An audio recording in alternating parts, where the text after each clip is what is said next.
Ang nakaraan, hindi inasahan ni Jo Marie na tatanungin siya ni Janet Velasquez ang tiyahin nitong si Nicole kung ano ang kanyang trabaho at nasaan ang kanyang pamilya. Ngunit biglang sumigaw itong si Mr. Ray na isang mekaniko ng sasakyan ang trabaho nitong si Jo Marie, kaya naman nagsitawanan ang ilan sa mga bisita. Isang mekaniko yang si Jo Marie at hindi lang yun, magnanakaw pa. Ray, sumusobra ka na. Huwag kang mangialam sa diskarte nitong si Jo Marie sa pamilya ng Velasquez. Ikalawa, wala tayong sapat na ebidensya sa mga pinabibintang mo sa kanya. Manager Kim, huwag mo namang pagtakpan nitong si Jo Marie. Ray, sumusobra ka na talaga. Alamin mo kung hanggang saan lamang ang limitasyon mo. Empleyado ka lang din dito sa kumpanya ko. Tama ba ang narinig ko, Nicole? Isang mekaniko lang ang lalaki magiging fiancé mo? Paano mo ito nagawa sa ating angkan? Pero, Tita Janet, ano bang masama kung isa siyang mekaniko? Pwede ko naman siyang turuan tungkol sa kalakaran sa kumpanya. Nicole, hindi ko ipagkatiwala sa lalaking yan ang 50 million na ini-invest ko sa kumpanya niyo. Janet, nandito naman ako . Nakahanda akong tulungan ang anak ko para sa malaking perang bibitawan mo. Kuya, isa ka pa. Naglaan ako ng panahon dito, pero wala palang patutunguhan ang lahat ng ito. Ang sabi ko sa iyo na kailangan may alam sa negosyo ang magiging fiancé ni Nicole. Pero binigo niyo ako.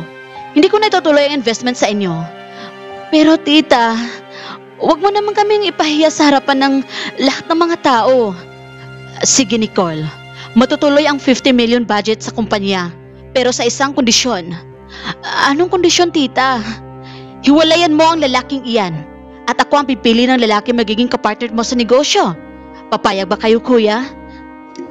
Janet, at sino naman ang lalaking ipagkasundo mo sa anak ko? Kuya, nakikita niyo ba yung lalaking tumayo kanina?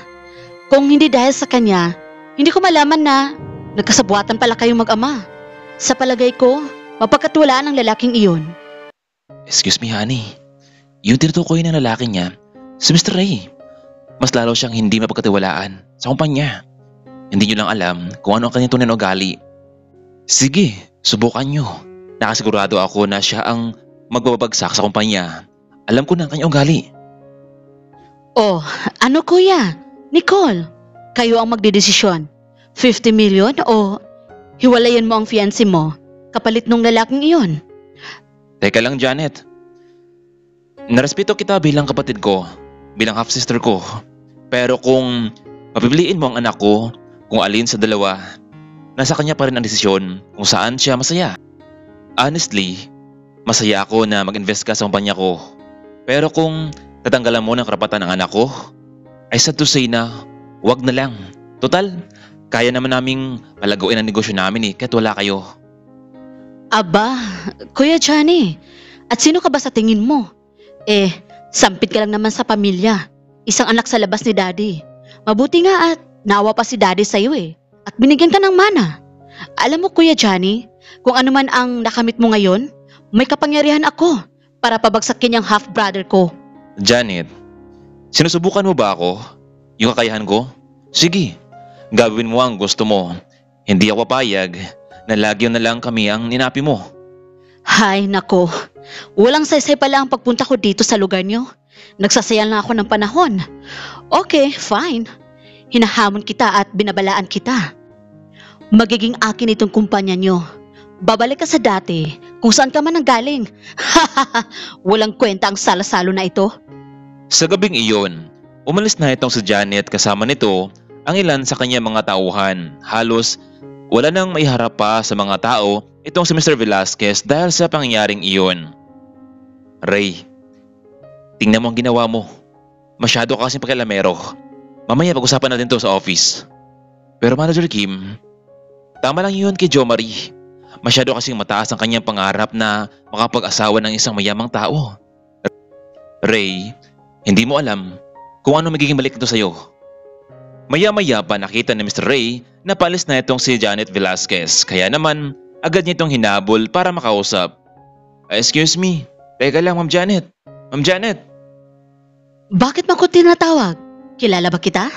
Um, Ako nga pala yung tumayo kanina at binuko yung katauhan ni Jo Marie. Oh, ikaw nga. Anong gusto mo? Pera? Sige, bibigyan kita. Dahil may saysay naman ang ginagawa mo kanina. Boss, gusto ko sanang bigyan mo ako ng trabaho sa kumpanya mo. Huwag kayong mag-alala. Gagawa ko ng paraan talaga. Yun lahat. Bakit? Wala ka bang trabaho? Meron naman po kaso lang mababa ang sahod ko sa kanila. Kaya gusto kong lumipat sa inyo. Okay, ganito ang gawin mo. Bibigyan kita ng 1 million? Hindi lang yan. Kung maganda ang ibabalita mo sa akin, ibibigay ko kahit magkano. Naku boss, mukhang maganda yan. Ano bang gagawin ko?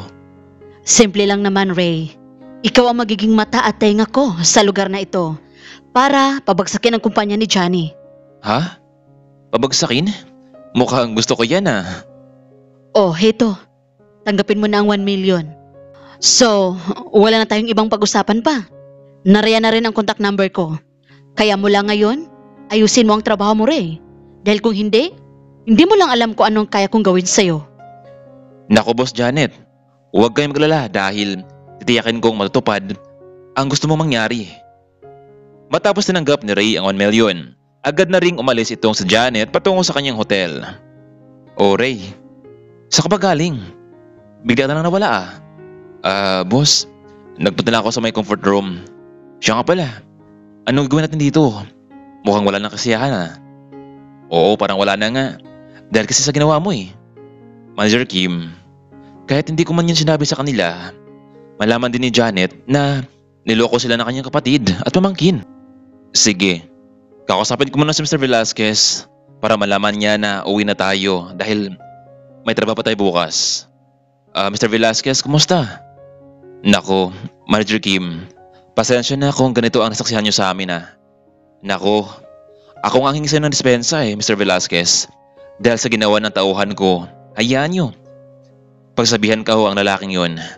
O kaya naman baka gusto niyong talanggalin ko na siya sa trabaho para naman magtanda siya. Huwag na Manager Kim.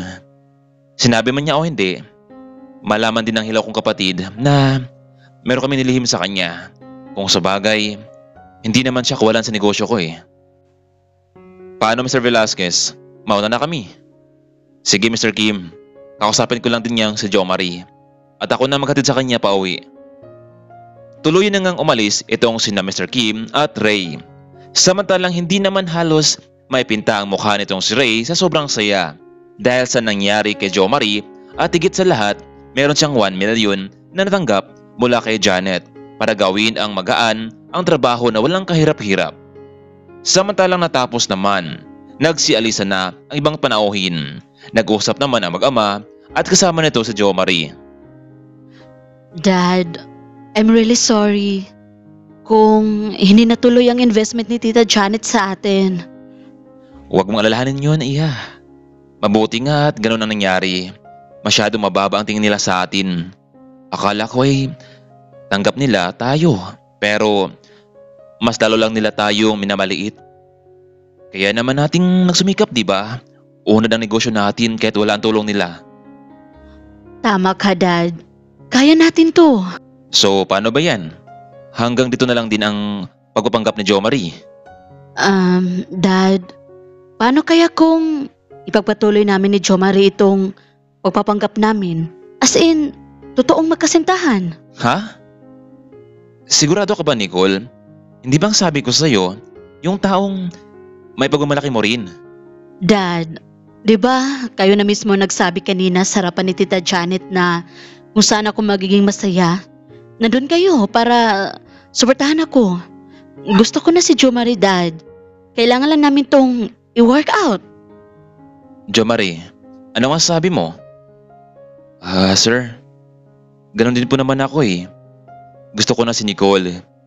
Huwag kayong mag-alala. Gagawin ko ang lahat para sa inyo. Tsaka, huwag niyo na pong panghinayangan po ang 15 million. Alam ko balang araw, masigit sa 50 million ang makuha nyo. Nako, mukhang pinapalakas mo naman yata ang fighting spirit ko sa negosyo, Jo Marie. Kung sa bagay, nagawa ko ito mag-isa noon. Paano pa kaya ngayon na dalawa kami? Jo Marie, matutulungan mo ba kami ng anak ko? Matulungan mo ba siya kahit wala na ako? Oo naman sir. Pangako yan. So paano? Ihatid na kita iho, medyo gabi na. Nako sir, maraming salamat pero wag na. Tumawag na ako ng taxi at maya-maya lang din ay nasa labas na ito. Ikaw ang bahala iho, pero kapag kailangan ka namin ni Nicole, asahan ka namin ha? Dad, ihatid ko na lang muna si Jo Marie sa may gate habang hinihintay niya ang taxi. Sige iha, mabuti pa nga at kailangan ko ring i-assess ang mga tao dito. Tara na Jo Marie, ihahatid na kita sa may gate. So, Nicole, totoo ba yung sinabi mo kanina sa harapan ng daddy mo? Oo naman, bakit? Ayaw mo bang maniwala? Hindi naman sa ganun. Nabigla lang ako. Pero hayaan mo, we need more enough time para may pakita natin na totoong pagmahalan sa bawat isa. Oo, tama ka dyan, honey. Honey? Wow naman. Nakilig naman yan. Hayaan mo, wag nating panghinayangan ng pera ng tita mo. Balang araw, masigit pa sa pera nila ang makuha natin, okay? Ha? Anong ibig mong sabihin, Jo Marie? Wala lang. We need to work hard, okay? Ilang minuto lamang nakalipas, dumating na nga ang sundo nitong si Jo Marie, isang Lamborghini na pinagmamaneho nitong si Kuya Efren. Boss, pasensya na, medyo naligaw na ako dito na kaunti eh. Nako, ayos lang Kuya Efren. Sakto lang naman ang pagdating mo dito. Samantalang laking gulat naman nitong si Nicole, isang mamahaling sasakyan ang nasa kanyang harapan ngayon. Jo Marie? Ano to? Sino ka ba talaga? Nicole, malalaman mo rin sa mga sunod na mga araw, honey, okay? Pero wag mo na itong ipagsabi sa daddy mo. Maliwanag ba? Sige, pumasok ka na. Good night, honey. Biglang hinalikan nitong si Jo Marie ang pisngi nitong si Nicole. O sige na, pumasok ka na. See you tomorrow. Agad namang pumasok itong si Nicole pero hindi pa rin siya makapaniwala sa kanyang nasaksihan. O iha, nakalis na ba si Jo Marie? Nicole, nakinig ka ba? Oo, Dad. Nakaalis na po. O siya, magpahinga ka na at maya-maya ay matutulog na rin ako. Sige, Dad. Good night. Samantalang napangiti naman itong si Kuya Efren habang nagmaneho ng Lamborghini. Boss, siya na ba talaga? Ang dawan mo? Oo kuya, siya na kung ipagkakaloob sa akin. Pero kuya, bakit itong Lamborghini ang ginala mo? Nalaman agad ni Nicole ang lahat. Paano boss? Hiniram ng daddy niyo yung kotse dahil medyo may sira yung kanyang sasakyan at ipapayos daw sa'yo.